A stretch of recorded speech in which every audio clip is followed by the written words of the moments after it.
सामाजिक कार्यकर्ते रमेश पाटील आणि आदिवासी विकास मंत्री अशोक उईके यांची एक ऑडिओ क्लिप समोर आलेली आहे। गडचिरोलीच्या आश्रमशाळेमधल्या दोषींवर मकोकासारखे गुन्हे दाखल करण्याची मागणी रमेश पाटील यांनी केलेली आहे आणि कारवाई न झाल्यास मंत्र्यांच्या तोंडावर शाई फेकण्याचा इशारा त्यांनी दिलाय। मात्र समोर आलेली ही ऑडिओ क्लिप खरी की खोटी याबाबत साम टीव्ही कोणतीही पुष्टी करत नाहीये।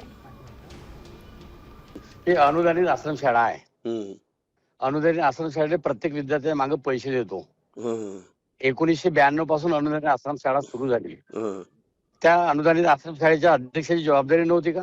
हो बरोबर आहे। माझं काय म्हणणं, मग जे अध्यक्ष आहे ना याच्यावर कारवाई करा, नाही ना पाठवा ना, माहिती करतो ना 100%।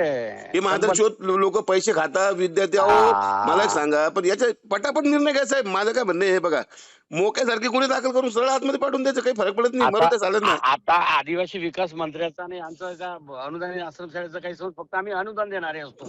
नाही पण अनुदान जरी असलं साहेब, तुम्ही कडक कार्यवाही करा। बघा तुकाराम आज या 2 दिवसात त्यांच्यावर अशी कडक कारवाई होईल का तुम्हाला का सांगू? हे बघा साहेब, एक सांगतो तुम्हाला, हे बघा साहेब, आम्ही तुमच्यावर प्रेम करतो बरं का, पण तुम्ही कारवाई नाही केलं तर आम्ही तुमच्या तोंडावर शाई फेकणार साहेब 100%। बघा बरं बघा, वाईट नका वाटून देऊ। बघा तुम्ही कारवाई करा, तुमचं बघा तुम्ही कारवाई करा, गुलदस्ता घेऊन येतो। बरं तुम्ही चांगलं काम करा, गुलदस्ता घेऊन येतो, नाही तर बोटा खायची तयारी ठेवा बस।